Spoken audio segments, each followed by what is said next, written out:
ఆరాధన చేద్దాం మౌనంగా. ప్రభు ఇచ్చిన నూతన హృదయాన్ని బట్టి, ప్రభు ఇచ్చిన నూతన మనస్సును బట్టి, ప్రభు చేసిన నూతన సృష్టిని బట్టి, ఆయన మన ఎడల చూపుతున్న నూతనమైన వాత్సల్యతను బట్టి, దేవా నిన్ను ఆరాధిస్తున్నానయ్యా అని ఒక మాట అందాం ఒక నిమిషంలో.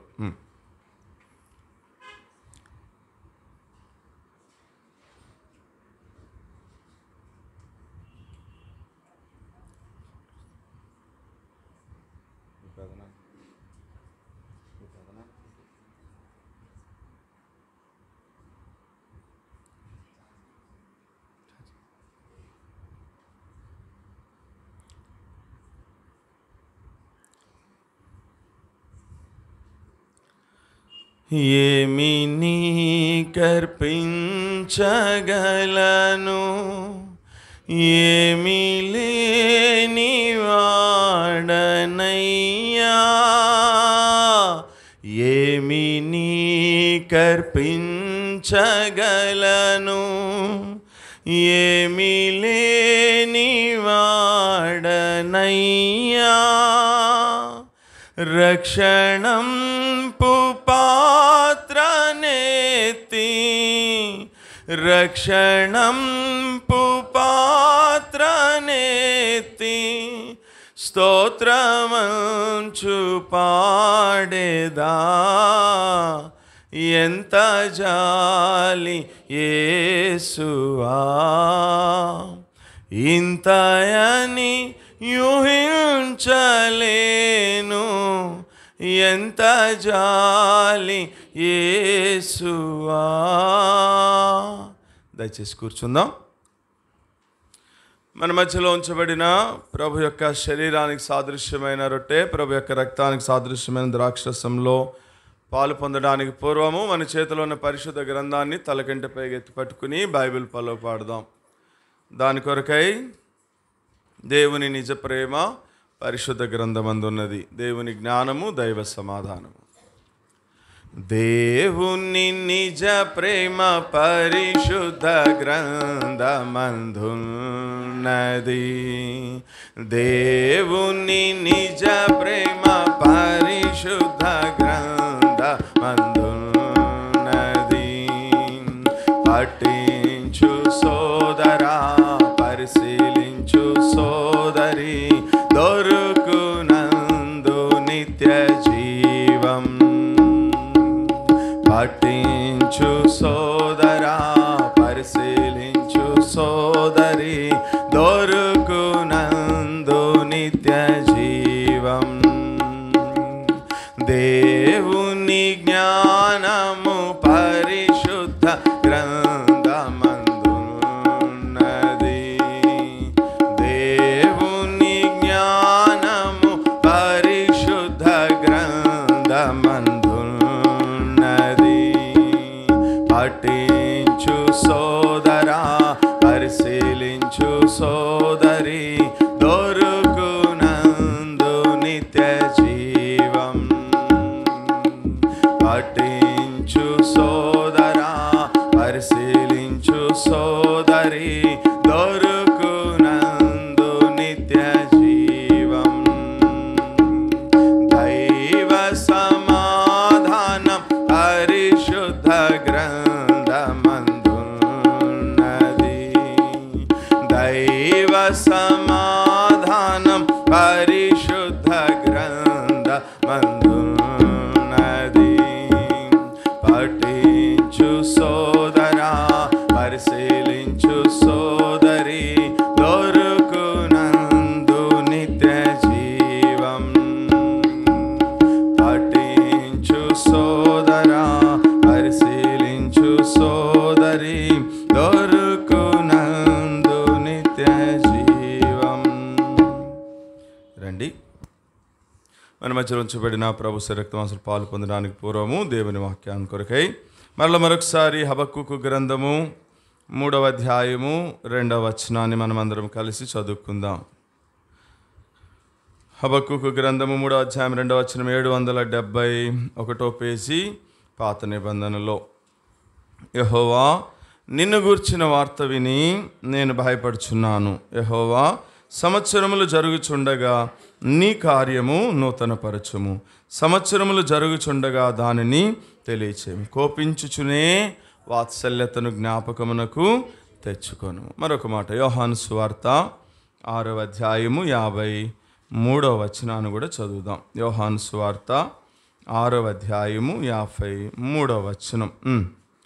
కావున యేసు ఇట్లనెను, మీరు మనుష్య కుమారుని శరీరము తిని ఆయన రక్తము త్రాగితేనే కానీ మీలో మీరు జీవము గలవారు కారు. నా శరీరము తిని నా రక్తము త్రాగువాడే నిత్య జీవము గలవాడు, అంత్యదినమున నేను వానిని లేపదు. నా శరీరము నిజమైన పానము, నా నిజమైన ఆహారమును, నా రక్తము నిజమైన పానమునై ఉన్నది. చాలు. చిన్న ప్రార్థన. పరిశుద్ధుడు అయిన తండ్రి, ప్రేమ కలిగిన యేసు ప్రభువా, మీకు వందనాలు చెల్లిస్తున్నాం. వ్యక్తిగతంగా నా జీవితంలో కూడా ఒకప్పుడు చెడిపోయినటువంటి, మోసకరమైనటువంటి, మరి ఘోరమైన పాపమనే వ్యాధి కలిగినటువంటి, రాతి లాంటి, మొండి లాంటి కఠినమైన హృదయం కలిగి ఉన్న నన్ను కూడా ప్రేమించి ప్రభువా, మీరు నాకు ఇచ్చిన నూతన హృదయాన్ని బట్టి మీకు స్తోత్రాలు. అలాగే చంచలమైనటువంటి, అస్థిరమైనటువంటి, అపవిత్రమైనటువంటి మనస్సు కలిగి లోకంలో పడి చెడు తిరుగుతున్న నన్ను ప్రేమించి మీరు నాకు నూతనమైన స్థిరమైనటువంటి మనస్సునిచ్చి నీ సన్నిధిలో కూర్చోబెట్టిన మీ కృపంతటిని బట్టి మీకు స్తోత్రాలు. ఒకప్పుడు ప్రభువా, మరి పాత సృష్టిగా ఉంటూ మరి ప్రతి శిక్షకి కూడా అర్హుడిగా, పాత్రుడిగా ఉన్న నా జీవితంలో మీరు మానవుడిగా భూమి మీదకి వచ్చి కలవరి శిలువలో మీరు చేసిన త్యాగపూరితమైన బలియాగము ద్వారా నాకు రావాల్సిన శిక్ష అంతటినీ కూడా మీరు భరించి ఈ రోజున క్రీస్తు యేసునందున్న నాకు ఏ శిక్షావిధి లేదు, మీ శిక్ష కొట్టివేస్తున్నానని నన్ను ఒక నూతనమైనటువంటి వ్యక్తిగా, సృష్టిగా మీరు చేసిన మీ ప్రేమ, మీ వాత్సల్యత అంతటిని బట్టి నేను కూడా మిమ్మల్ని ఆరాధిస్తున్నాను. ఈ సమయంలో మా మధ్యలో ఉంచబడిన మీ పరిశుద్ధ శరీరానికి సాదృశ్యమైన రొట్టె, మీ పరిశుద్ధ రక్తానికి సాదృశ్యమైన ద్రాక్షరసంలో మమ్మల్ని మేము పరీక్షించుకుని యోగ్యమైన విధానంలో పాలు పొందే అర్హత మీరు మా అందరికీ అనుగ్రహించమని యేసు ప్రభు నామంలో ప్రార్థిస్తున్నాము తండ్రి, ఆమేన్. సరే, మంచిది. మనము నూతన సంవత్సరంలో ఒక అంశం మీద నేర్చుకుంటున్నాం. మొదటిది ఆయన నూతనమైనటువంటి కార్యము. అవేంటో ఒక 3 సంగతులు చూసాం. నూతన హృదయము, నూతన మనస్సు, నూతన సృష్టి, నూతన వాత్సల్యత. ఆ హేతువుని బట్టి మనం ప్రభువుని ఆరాధించాం. ఇప్పుడు పౌలు అన్నాడు కొరింథీయులకు రాసిన మొదటి పత్రిక 11వ అధ్యాయం 28వ వచనంలో, కాబట్టి ప్రతి మనుష్యుడు తన్ను తాను పరీక్షించుకుని వలన అలాగు చేసి ఆ రొట్టెను తిని ఆ పాత్రలోనిది త్రాగాలి. ఇది ప్రభు యొక్క శరీరం అని వివేచింపక తిని త్రాగువాడు తనకు శిక్షావిధి కలుగుటకే తిని త్రాగుచున్నాడు. కాబట్టి మీలో అనేకులు బలహీనలైపోతున్నారు, రోగులు అవుతున్నారు, చాలామంది నిద్రిస్తున్నారు. మనల్ని మనమే విమర్శించుకునే ఎడల మనము తీర్పు పొందక పోదుము అన్నాడు. కాబట్టి మనల్ని మనం పరీక్షించుకునే సమయము. ఏం పరీక్షించుకుందాము అంటే, ప్రభు మనల్ని ఏం చేశాడు చెప్పండి? నూతన పరిచాడు. నూతనమైనటువంటి కార్యాన్ని దేవుడు మన జీవితంలో చేశాడు. ఇప్పుడు మనము నూతనపరచబడిన వ్యక్తులకి తగినట్లుగానే బ్రతుకుతున్నామా లేదా? ఏ విషయాల్లో అంటే త్వరగా మీకు 5 సంగతులు చూపించి వదిలేస్తాను, టైం అవుతుంది కాబట్టి. ఆ 5 రిఫరెన్స్లు మీరు నోట్ చేసుకుని, ఈ 5 విషయాల్లో నేను ఒక నూతనమైన వ్యక్తిగా జీవిస్తున్నానా లేదా అని మనల్ని మనం పరీక్షించుకుని అలాగు చేసి ఆ రొట్టెను తిని ఆ పాత్రలోనిది త్రాగుదాం. మొదటి సంగతి రోమాపత్రిక 6వ అధ్యాయము 4వ వచనం. రోమాపత్రిక 6వ అధ్యాయము 4వ వచనం. కాబట్టి తండ్రి మహిమ వలన క్రీస్తు మృతులలో నుండి ఎలాగు లేపబడినో అలాగే మనమును నూతన జీవమును పొందిన వారమై. చాలా, అక్కడ ఆగండి. ఎట్లా నడుచుకోవాలట మనం చెప్పండి. మొదటి సంగతి, నూతనమైనటువంటి జీవము పొందిన వారం. అంటే ఒకప్పుడు మనం ఏమైపోయాం? పాత జీవితంలో పాతి పెట్టబడుతూ వచ్చాం, చచ్చిపోయాం మనం. ఈ రోజున మనం ప్రభువుల్లో చేయి వేస్తున్నాము అంటే ఆధిక్యత ఎట్లా వచ్చింది? ఎప్పుడైతే నువ్వు పాత జీవితము పాతి పెట్టబడి మరి ఒక నూతనమైనటువంటి జీవాన్ని పొందావు. ఎట్లా? తండ్రి, కుమార, పరిశుద్ధాత్మ నామములో బహిరంగముగా మనం బాప్తిస్మంలో సాక్ష్యం ఇవ్వడం ద్వారా, యేసు ప్రభు వారిని నీ సొంత రక్షకుడుగా నీ హృదయంలో అంగీకరించడం ద్వారా ఇప్పుడు నీకు ఏమొచ్చింది? నీకు నూతనమైనటువంటి జీవం. అంటే పాత పురుషుడు, పాత వ్యక్తి మనం ఏమైపోయాం చెప్పండి? చచ్చిపోయాం, పాతి పెట్టబడుతూ వచ్చాం. ఈ రోజున దేవుడు మనకి ఒక నూతన సంవత్సరంలో నూతనమైన జీవాన్ని ప్రభు మనకు అనుగ్రహిస్తే ఇప్పుడు మనం ఏం పరీక్ష చేసుకోవాలి ప్రభు వల్ల పాలు పొందే ముందు అంటే అలా నూతన జీవము పొందిన వ్యక్తికి తగినట్లుగానే మనం నడుస్తున్నామా, మళ్ళీ పాత వ్యక్తులుగానే మనం నడుచుకుంటున్నామా మన క్రైస్తవ విశ్వాస ఆత్మీయ జీవిత యాత్రా ప్రయాణంలో అని మనల్ని మనం ఏం చేసుకోవాలా, పరీక్షించుకోవాలి. మొదటిది ఎట్లా నడుచుకోవాలట, నీవు నూతన జీవము పొందిన వ్యక్తి, ఇతడు న్యూ క్రియేషన్, ఇతడు నూతన వ్యక్తి అండి, ఇతనిలో చాలా మార్పు వచ్చిందండి అనేటటువంటి సాక్ష్యము పొందిన వారమై ఆ నూతన జీవం పొందిన అనుభవం కలిగిన వారికి తగినట్లుగా మనం ఏం చేయాలా, నడుచుకోవాలి. ఇది మొదటిది.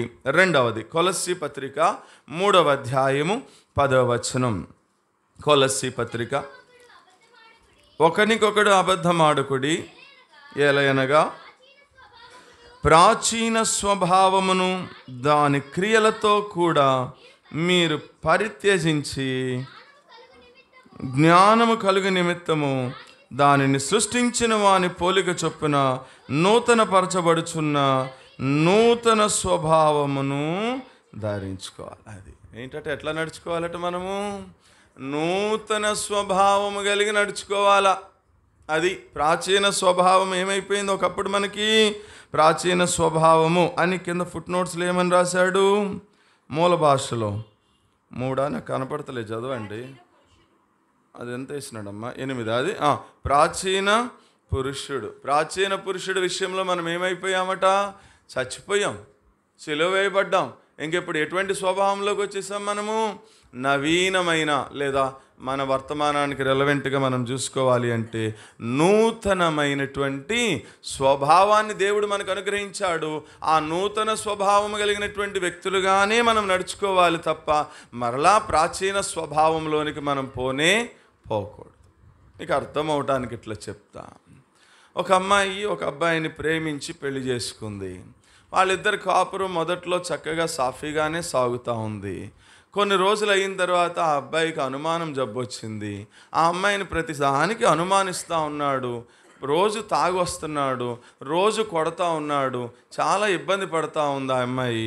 ఇక వీడి టార్చర్ తట్టుకోలేక ఒక రోజున పెద్ద మనుషులు కోర్టు వారి సమక్షంలో ఇక ఆ అబ్బాయికి విడాకులు ఇచ్చేసి నీకు నాకు సంబంధం లేదురా అని చెప్పేసి ఇక ఆ అబ్బాయి బాధని విముక్తి చేసుకుంది, వదిలించేసుకుంది. ఇప్పుడు ఆ తర్వాత ఒక కొత్త వ్యక్తితో, ఒక మంచి వ్యక్తితో మళ్ళీ ఆ అమ్మాయికి రెండవసారి వివాహం జరిగింది. ఇప్పుడు ఆ అబ్బాయి చాలా మంచోడు, చక్కగా చూసుకుంటున్నాడు. ఆ భార్యాభర్తలు ఇద్దరు కూడా చక్కగా కాపురం చేసుకుంటున్నారు. వారు అన్యోన్య దాంపత్య జీవితానికి గుర్తుగా ఒక 2 పిల్లలను కూడా దేవుడు వారికి ఇచ్చాడు. సాఫీగా సాగుతుంది వాళ్ళ యొక్క కాపురం. కొన్ని రోజులకి ఈ పాత భర్త వచ్చాడు. ఈ పాత భర్త వచ్చి మళ్ళీ ఈ అమ్మాయిని ఇబ్బంది పెడుతున్నాడు.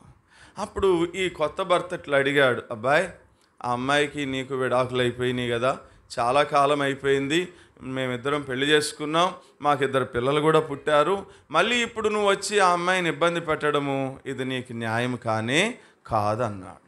అప్పుడు ఆ పాత భర్త ఇట్లా అంటున్నాడు, ఏమనంటే లేదండి, నేను ఇప్పుడు ఎందుకు వచ్చానంటే ఈ అమ్మాయి ఇప్పటికీ నన్ను ప్రేమిస్తుందండి, అందుకే వచ్చానన్నా.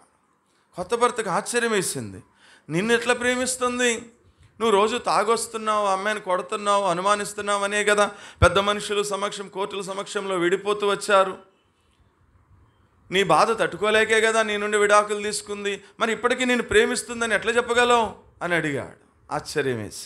ఇప్పుడు ఆ పాత భర్త అన్నాడు, మీరు చెప్పింది నిజమేనండి, నా మీద కోపంతో మరి నేను కొనిచ్చిన బట్టలు అన్నీ అవతల పడేసింది, తర్వాత మేము దిగిన ఫోటోలు అన్నీ చించేసింది, డిలీట్ చేసేసింది, ఆ తర్వాత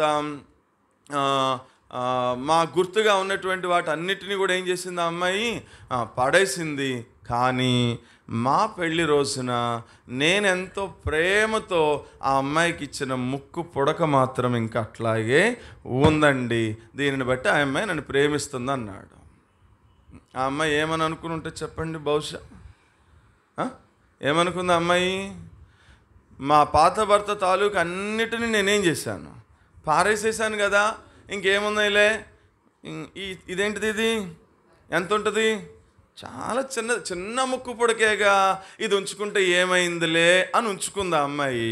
చక్కగా సాగే కాపురంలో ఆ చిన్న ముక్కు పుడకే ఏం చేసింది చెప్పండి? మళ్ళీ గొడవలకి కారణమై అయిపోయింది కథ. ఇప్పుడు ఆ కథలో నుంచి మీకు అర్థం అవడానికి ఇట్లా చెప్తా. ఊరికే చెప్పాను, అదేం నిజంగా జరిగింది పాపం ఆ అమ్మాయి ఏమైపోయిందో అని మీరు పాపం గుండెలు బాదుకోవద్దు. మీకు అర్థం అవడానికి ఊరికే నేను అట్లా కథ అల్లి చెప్పాను అంతే. అదేం నిజంగా జరిగిన సంఘటన కానీ కాదు. ఇప్పుడు దాంట్లో నుంచి భావం చెప్తాను వినండి. ఆ అమ్మాయి ఎవరు? నీవు నేనే. మనకు కూడా ఒకసారి పెళ్ళి అయిపోయింది, ప్రేమించి ఒక వ్యక్తిని పెళ్లి చేసుకున్నాం. పాత భర్త ఎవరైనా? పాత భర్త అమ్మా. పాత భర్త ఎవరు? అపవాది, లూసిఫర్. ఇప్పుడు వాడు రోజు మనల్ని టార్చర్ చేస్తున్నాడు. ఈ టార్చర్ తట్టుకోలేక మనం ఏం చేసాము? ఇప్పుడు వాడిని వదిలించుకుని ఇప్పుడు ఎవరితో పెళ్ళయింది మనకు క్రొత్తగా? యేసు ప్రభు వారితో ప్రధానమైంది అనుకుందాం మనం. ఇప్పుడు యేసు ప్రభు వారితో ప్రధానమైంది. చక్కగా నువ్వు దేవుని మందిరానికి వస్తున్నావు. ఏ వ్యక్తితో అయితే నీకు ప్రధానమైందో ఆ వ్యక్తిని చక్కగా నువ్వు ఆరాధన చేస్తున్నావు. ఆ ప్రభు శరీరక్త మాంసాల్లో పాలు పొందుతున్నావు. చక్కగా ఇప్పుడు బాగుంది నీ జీవితం. ఇదివరకైతే నెమ్మది లేదు, శాంతి లేదు, సమాధానం లేదు, ఎప్పుడు ఏదో కొట్లాట్లే, గొడవలే, కలవరాలే ఇట్లా ఉండేది పాత భర్తతో కలిసి ఉన్నప్పుడు. ఇప్పుడు యేసు ప్రభు అనే కొత్త వ్యక్తితో నీకు పరిచయం ఏర్పడింది, ప్రధానమైపోయింది. ఇప్పుడు నీ జీవితం చాలా సాఫీగా వెళుతుంది. ఇప్పుడు వాడు మళ్ళీ వచ్చాడు నీ దగ్గరికి. మళ్ళీ వచ్చి నేను ఇబ్బంది పెడతా ఉంటే ఇప్పుడు నువ్వు ప్రార్థన చేసినప్పుడు ప్రభు వాడితో మాట్లాడుతున్నాడు. ఏరా సైతానా, ఎందుకు వచ్చావు నువ్వు? ఆ అమ్మాయికి నాకు ఎంగేజ్మెంట్ అయ్యింది కదా, ఇప్పుడు నా బిడ్డ అయిపోయింది కదా, ఇప్పుడు నన్ను ఆరాధన చేస్తుంది కదా, నువ్వు ఎందుకు వచ్చావురా అని అడిగాడు. అడిగితే ఇప్పుడు వాడేమంటున్నాడు? ప్రభువా, ఈ అమ్మాయి ఇప్పటికీ నన్నేం చేస్తుంది? నన్నే ప్రేమిస్తుంది ప్రభు, అందుకే వచ్చానన్నాడు. అరే, మందిరంలో నన్ను చక్కగా ఆరాధన చేస్తుంది, నా గురించి పాటలు పాడుతుంది, మరి నా గురించి చక్కగా సాక్ష్యం ఇస్తుంది, మరి నిన్నెట్లా ప్రేమిస్తుందని చెప్తున్నావురా అన్నాడు. లేదు ప్రభువా, అంతుట్టిదే. ఆ అమ్మాయి ఇదిగో నీ గురించి పాటలు పాడుతుందా? ఇక్కడ ఇంటికి వెళ్ళిన తర్వాత అన్ని సినిమా పాటలే, కొత్త సినిమా పాటలు అన్నీ పాడుతుంది. ఈ అన్ని పాత జీవితంలో ఏ పనులు అయితే చేసిందో అన్ని పనులు ఇంటికి వెళ్ళిన తర్వాత చేస్తుంది ప్రభు, నువ్వు చూడట్లేదు అనుకుని, అందుకే నేను మళ్ళీ వచ్చాను ఆ అమ్మాయి దగ్గరికి అన్నాడు. చెప్పండి, చిన్నదే కదా, ముక్కు పుడక చిన్నదే కదా, ఏమైద్దిలే అనుకుంది. ఆ అమ్మాయి జీవితం పాడైంది. మన జీవితంలో కూడా అంతే. ఇది చిన్న సంగతే కదా, ఇది చిన్న విషయమే కదా, ఏమవుతుందిలే అని అనుకుంటాము. అదే మన ఆత్మీయ జీవితాన్ని ఏం చేస్తుంది?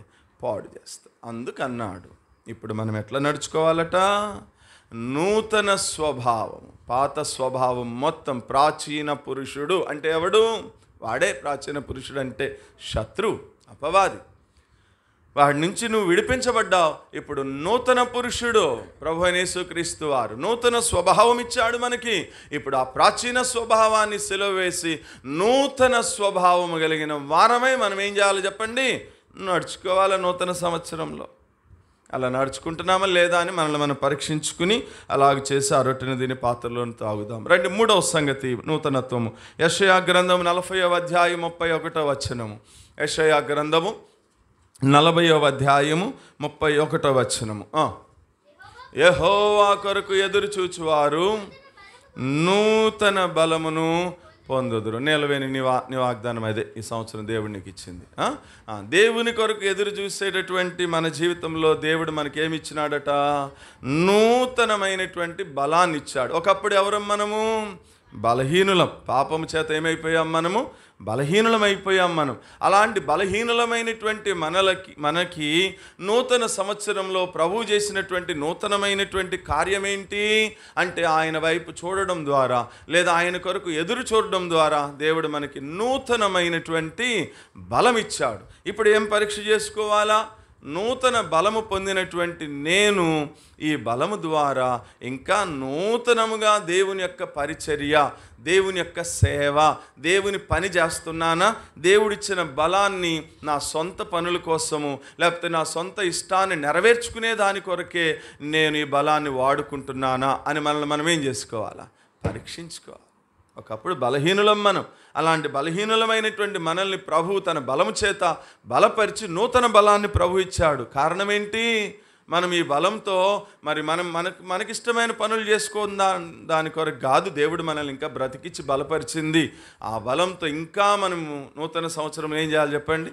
ప్రభు యొక్క పరిచర్య చేయాలి. అంటే మీకు అర్థం అవడానికి చెప్పాలి అంటే, పోయిన సంవత్సరము రాజా క్రిస్టియన్ వచ్చిన ఆఖరి వారం ఒక్కసారే మీరేం చేసేవాళ్ళు?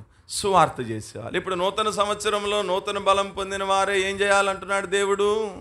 కనీసం 2 వారాలైనా ఏం చేయాలి? సువార్త చేయాలి. ఆ బలాన్ని ప్రభు సువార్త ప్రకటించే దాని కొరకు, ప్రభు పరిచర్య చేసేదాని కొరకు, ప్రభు సాక్షులుగా ఉండేదాని కొరకు మనకు దేవుడిచ్చినటువంటి నూతన బలాన్ని మనం వినియోగిస్తున్నామా లేదా అని మనం ఏం చేసుకోవాలి?